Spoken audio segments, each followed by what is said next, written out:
Charles II owed William Penn's father a lot of money,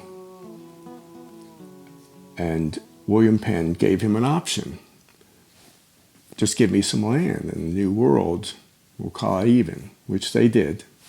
He had this vast territory, and he had to negotiate with some of the Dutch and the Swedes that were already here and the Native Americans, which he had this idea that maybe just killing them all with soldiers or with our diseases might not be the best way to handle this negotiation. And it also fit in with his very vibrant and intense Quaker belief, which at that time was utterly fearless and completely confident about a possible outcome for everyone. So he imagined this amazing strategy, when you think of 300 years ago, of treating them with respect. And what would you say? So what's respect? You say please or thank you. No. The ultimate respect he paid the Native Americans, which they absolutely responded to, was he was curious. He was curious. Who are you? Why are you? What is our relationship? What relationship could we have? And I think he was a great Quaker, and the greatness of his heart and his intellect is all bound up with the essence of the best part of Quakerism, I believe, is their curiosity, their fearless curiosity. And the world would interpret that so many times now, past and in the future, as respect. And indeed, it is the essence of respect.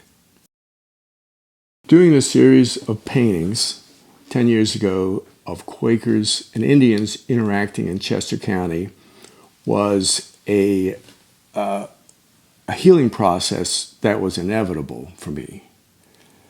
As a child, I was always attracted to Native American life, endlessly going to the exhibits in the Museum of Natural History in D.C., where they had all these dioramas of Native American tribes and different cultures. And I identified with that in my life because they were could be very violent. They were very violent. Let's not romanticize. These people are too important to describe them as peace-loving. It was a ferocious life and a very uncertain life, even before Columbus. That's the fact. Their meeting up with the Quakers' interaction was different, and it was unique for only about 20 years, but that shows us it's possible. It happened. It was. And as doing these paintings, I had become a Quaker. So I was putting together Native Americans and Quakers were putting together the two halves of my life, which was extremely emotional for me. And the more emotional I am, the better it serves the paintings. Where Two Worlds Meet is a very important painting for me. It's part of a large show I had 10 years ago, which is also connected to a show that just closed that is the next iteration. In that particular painting, it's a figure like perhaps John Wooman. Not necessarily that's him, but it's that type of person meeting on the top of this barren hill. Below is this effulgent valley. There's these two Native Americans on one side and a long hunter, a mountain man, Davy Crockett character in the middle. Now he's the one that takes John Wooman to the Indians. They agree to meet him. The long hunter is the intermediary. He's got knives, he's got guns, and he also has artistically a diagonal that joins these two groups. On the other side are these two Native Americans, suspicious. Who is this person? The thing that's bothering the warrior the most, the way I imagine it, is the fact that this man has no weapons. Who is this? He claims that he doesn't want to buy anything. He doesn't want to sell anything. He doesn't even want to proselytize. He says, and this is a quote from John Woolman, that he was there that he may learn something from their way of life. Now that's the one thing they are not expecting, an unarmed white guy to come all kinds of dangerous miles to meet them. And at that time, the border was blowing up. I mean, it was dangerous.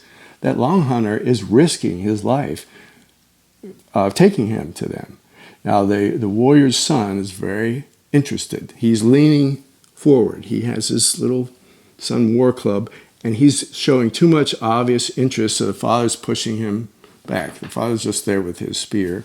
And if you think of the spears, the clubs, the knives, they're all crisscrossing in this net that's connecting these ferocious people. And off on the side, a guy with his hat off standing.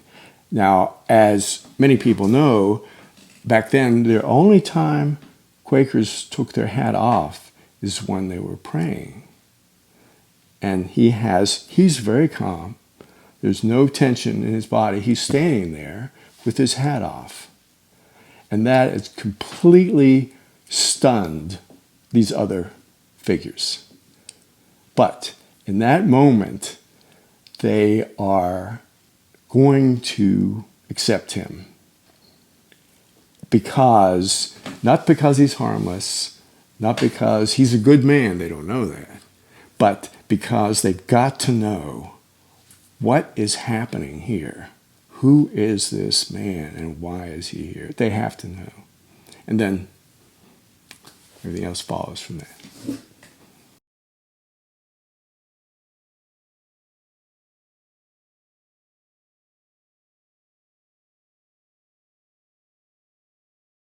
Doing these series of paintings, which I still continue to do, among other aspects of my work,